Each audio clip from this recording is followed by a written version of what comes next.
the holidays at the beach with his new surfboard. A glance at the front of the room showed Haley already hard at work. No doubt the final questions would trip her up. Earth to Mitch, Bates said, prodding his arm when he failed to respond. Not all of us are maths geniuses, you know. Genii, Mitch retorted. He set his work out clearly, even though he could do it in his head, so that Bates could see what he was doing. Mitch glanced around the room, running a hand through sandy blonde hair. Everyone else was still working or having whispered conversations that were probably not about whatever question they were on. Haley had finished, and was standing by Mr. McAllis's desk as he marked her work. Mitch scowled and began the final set of problems, his work bordering on illegibility. It's not a competition, Mitch, Bates said. Slow down, I can't follow what you're doing. Mitch kept working. Of course it was a competition. He'd been first in maths for years, and he wasn't going to let Haley take that away from him. He scribbled out the final answer and handed his work to Mr. McAllis. "I should make you rewrite this," Mr. McAllis said. Mitch stared at the desk where Haley's work was neatly laid out, every question correct. "But you may go," Mr. McAllis said, ticking the final answer. "Miss Lake could use a tour of the school." Mitch scowled. That wasn't what he'd had in mind. He glanced at where Haley was seated, did his best to ignore the sniggers around him, and waited impatiently while she put away her book. A Year 9 text on magical theory. "Where are we going first?" Haley asked, once they'd stepped outside. Mitch shrugged and ran through his friend's timetables in his head. Perhaps he did have to show her around, but he didn't have to be seen doing it. The zoo, he finally decided. It would be empty at this time of year. Theory always came before practice, and the animals were brought into the habitats as they were needed for cryptozoology instead of being kept at the academy. It was probably a logistical nightmare. The gardens and greenhouse for cryptobotany were next. Again, empty.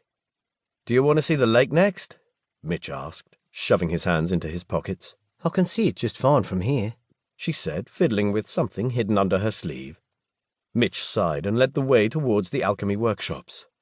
Haley didn't seem to be impressed by the view of Mount Ruapehu or Lake Moawango or even the old buildings. Mitch had been told that they were amongst the oldest in the country, and the then-principal had ensured that the army base would be built nearby. Nothing discouraged the curious like live weapons testing. "You know we're not allowed jewelry, right?" Mitch said. She was still fiddling with whatever it was in her sleeve, and the brief flash of gold almost blinded him. He'd never been sure why jewelry was forbidden. One of the first things they learned was that anyone who needed magical knickknacks and toys would never be more than a second-rate hack. "You mean this?" She pulled out a long golden feather tipped with a white eye. "What is that?" Mitch asked. "Some kind of mutant peacock feather?" He'd never heard of gold peacocks before, and he was reasonably sure that real animals didn't have shiny versions like Pokémon did. Haley shrugged.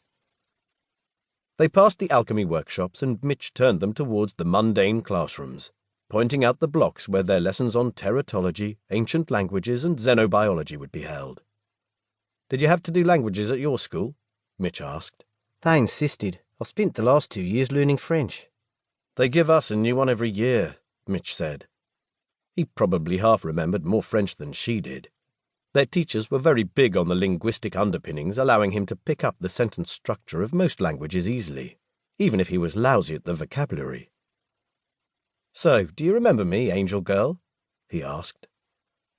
The library was next, and while Mitch supposed he could explain the shelving system used for the magical texts, he didn't really want to go indoors. "Surfer boy, was it? Or skater boy? After a while, all of the sore losers start to blend together." Mitch scowled. After a summer spent surfing, he could hardly complain about that one. He certainly looked the part, but he wouldn't be caught dead on a skateboard with his jeans hanging around his knees. He would never understand normal kids. "I guess I deserved that, Haley," he said, realizing that she might actually be fun to torment. Nicola had ignored their efforts to tease him, and it had quickly become boring. "It's Mitchell, isn't it?" "Yeah." Technically it was Bartholomew, but he would go by that when hell froze over, and his classmates would laugh themselves sick if he started to go by his middle name, Harry. They'd provided him with a